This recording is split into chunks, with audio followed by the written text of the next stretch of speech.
warahmatullahi wabarakatuh. Pada pertemuan kali ini kita melanjutkan materi yaitu memerankan drama.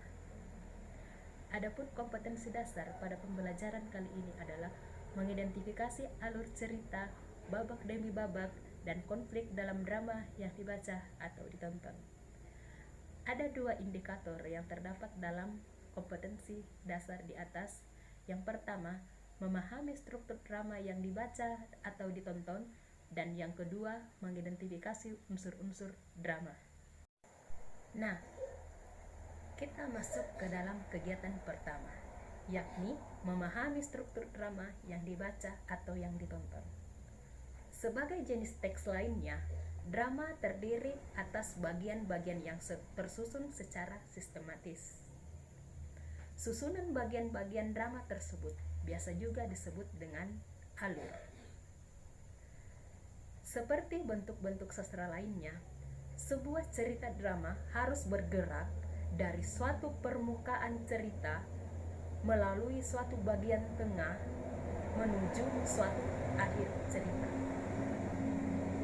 Ketiga bagian itu diapit oleh dua bagian, yakni prolog dan epilog.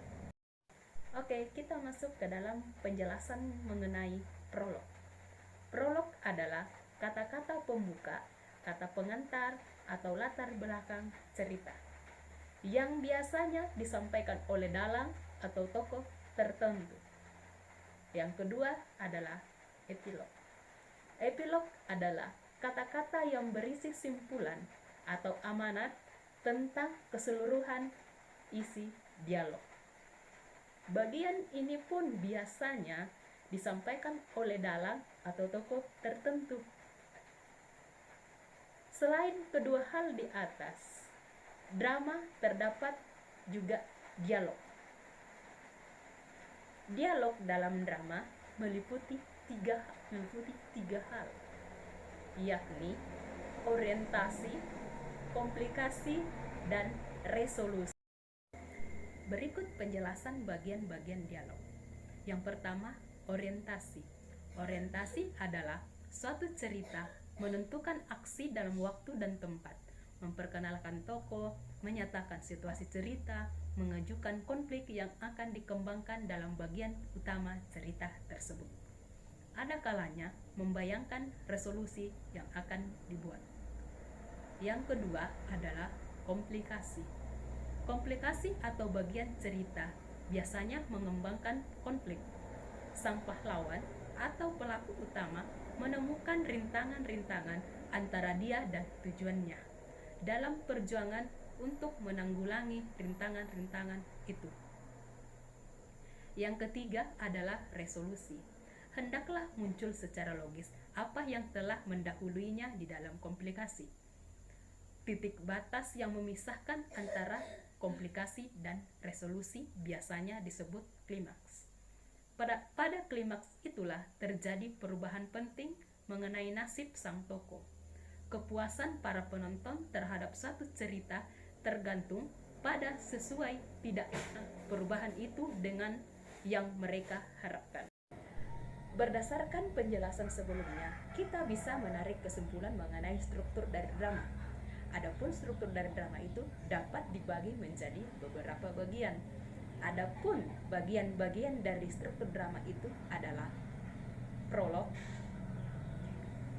dialog, epilog, orientasi, konflik, dan resolusi. Jadi, struktur drama dapat dibagi menjadi 6. Perhatikan kutipan naskah drama berikut ini. Contoh teks drama berikut ini adalah teks drama dari sastrawan Indonesia yang sudah tidak asing bagi kita.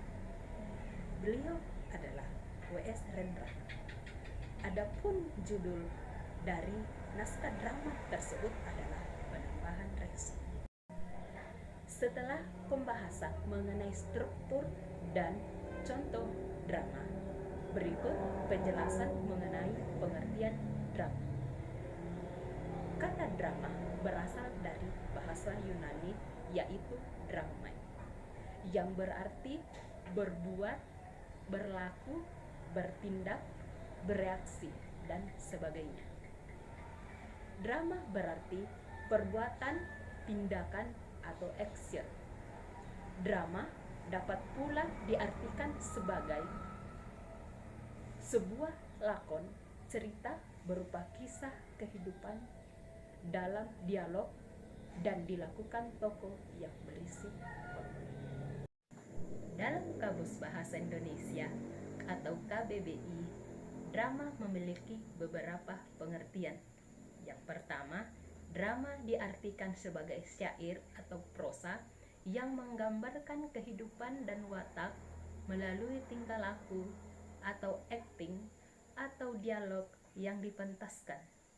Yang kedua adalah cerita atau kisah yang melibatkan konflik atau emosi yang khusus disusun untuk pertunjukan teater. Jadi, pengertian lain dari drama adalah kisah kehidupan manusia yang dikemukakan di pentas berdasarkan naskah, menggunakan percakapan, gerak laku, unsur-unsur yang membantu seperti dekor, kostum, tata rias, lampu, musik, dan disaksikan oleh penonton.